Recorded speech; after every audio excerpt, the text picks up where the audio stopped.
Pour que ceux qui ont eu le temps de jeter un coup d'œil sur notre page, nous parlerons ce matin sur la thématique être une flamme de feu. Amen. Dites avec moi, être une flamme de feu. Être une flamme de feu. Ah, nous sommes dans cette dynamique. Vous devrez toujours, en tant que, comment on appelle ça, ministère prophétique, vous devez tous savoir que le mois de septembre est un mois assez stratégique pour nous. Si certains qui sont aiguisés en esprit, vous devez vous rendre compte que le thème que nous développons le plus souvent en septembre nous oriente ou nous pointe dans la nouvelle année. Un autre thème, c'est que nous sommes en train de faire ce mois-là. Nous sommes en train d'enfanter la nouvelle année. Ne sois pas absent. Amen. Ne sois pas absent de cet temps. Amen, amen. Nous ouvrons notre premier texte dans Psaume chapitre 104. Un seul verset, le verset 4. Psaume 104, le verset 4. Il dit ceci. Il fait devant ses messagers des flammes de feu ses serviteurs. Lèvons-nous, c'est notre première lecture. Ici, le il est mis pour l'éternel. Amen. Il fait de ces anges ou de ces messagers de vent, de flammes, il fait devant ces messagers des flammes de feu, ses serviteurs. Je voudrais que l'on prenne maintenant aussi un autre texte. Ouvrez avec moi Hébreux chapitre 12.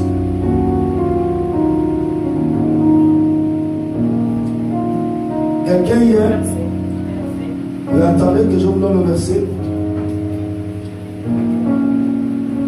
Hébreux chapitre 12.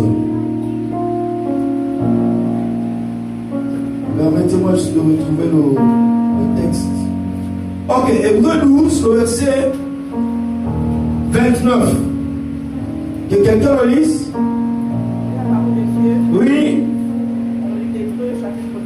Oui. 29. Avec piété et avec crainte, car notre Dieu. Tu es dans Hébreux 12. Le verset 29. Ça dit quoi?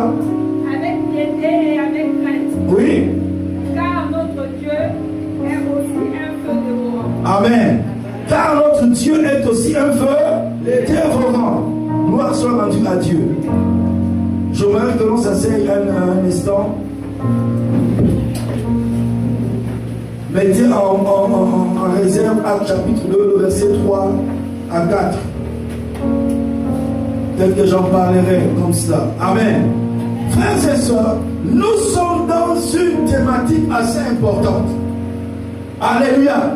Et c'est la pensée de Dieu de tous les temps. Nous devons comprendre que au ciel, il y a une température, il y a l'atmosphère. Même lorsque vous étudiez les anges, les archanges, il y a toujours une notion de feu, il y a toujours une notion de brûlant. Ce n'est pas en vain. Alléluia. Il y a quelque chose qui est attaché et qui est inhérent à ce feu. Naturellement ou littéralement, le feu, nous l'utilisons soit pour cuisiner. Mais vous devez savoir que le feu est capable de cuire. Lorsqu'on met quelque chose ou une viande sur le feu, une marmite pour les femmes, le feu cuit. Amen, amen. Le feu brûle. Le feu détruit. Frères et sœurs, le feu peut faire des kilomètres. Brûle ici, mais ça passe sous terre, ça brûle les racines mortes et ça va ressurgir à une autre fois. Le feu est toujours en quelque chose. Lorsqu'on parle du feu, on parle du mouvement. Amen, amen. Donc, frères et sœurs, sans le feu, il te sera difficile d'être en mouvement. Il te sera difficile, même pour les choses de Dieu, il te sera difficile. Tu vas baisser, tu seras lourd. Mais lorsqu'il y a un feu en toi, le feu te mettra en mouvement. Le feu va te pousser. Le feu va t'amener à accomplir des choses. Parce que c'est la nature du feu. Amen, amen. Je prie ce matin, frères et sœurs, étant venu en ces lieux, que tu sortes d'ici avec une nouvelle flamme de feu, avec quelque chose de spécial. Quelque chose de spécial doit t'accompagner. Le feu de Dieu doit t'animer. Alléluia. Personne ne rentre au contact du feu et demeure ainsi. Un enfant, lorsque le début ne connaît pas ce que c'est le feu, il vient, il touche. Lorsqu'il t'allume par exemple une bougie, ou ça va, il va toujours toucher. Maman là, elle ne touche pas, elle ne touche pas. Mais à un moment donné, il vient toucher. Lorsqu'il touchera, il va sentir ce que le feu est capable de faire. Alléluia. Le feu, frères et sœurs, brûle. À partir de ce moment, il aura la conscience que ça là, c'est dangereux. Non, je prie, frères et sœurs, qu'à compter de ce matin, au sortir d'ici, que tu sois une flamme de feu. Que quiconque te touchera, sache que non, non, non, tu es dangereuse, parce que tu as la nature du feu en toi. Alléluia.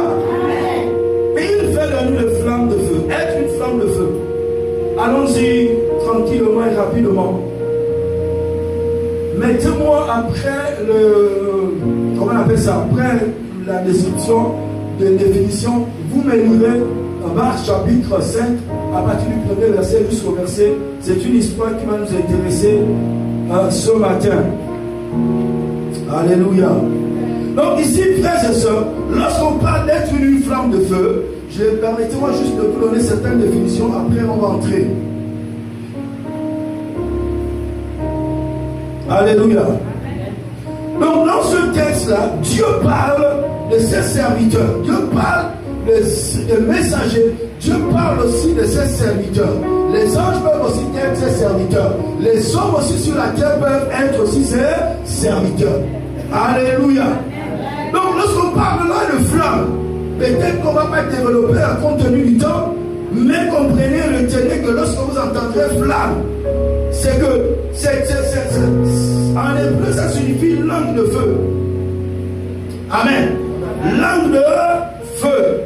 C'est aussi, ça fait allusion à une combustion. C'est-à-dire que quelque chose qui brûle. Amen, amen. Ça c'est très important. Et non seulement qui brûle, mais qui éclaire, qui consume. Amen. Qui brûle, qui éclaire et qui consume. Lorsqu'on parle du feu, c'est le symbole, si vous voulez, de la chaleur. Lorsqu'on parle de la chaleur, le feu, c'est le symbole aussi de la purification, de lumière, de puissance, de la puissance plutôt destructive ou vivifiante. Une puissance destructrice et vivifiante. Tu peux détruire et tu peux aussi communiquer la vie par le feu. Amen, amen. Donc ça c'est juste des définitions que je dégage comme ça. Littéralement, être une flamme de feu signifie être un serviteur qui brûle de passion. Amen, amen. Qui brûle de passion et qui se laisse consumer, n'est-ce pas, par la mission que Dieu lui a confiée.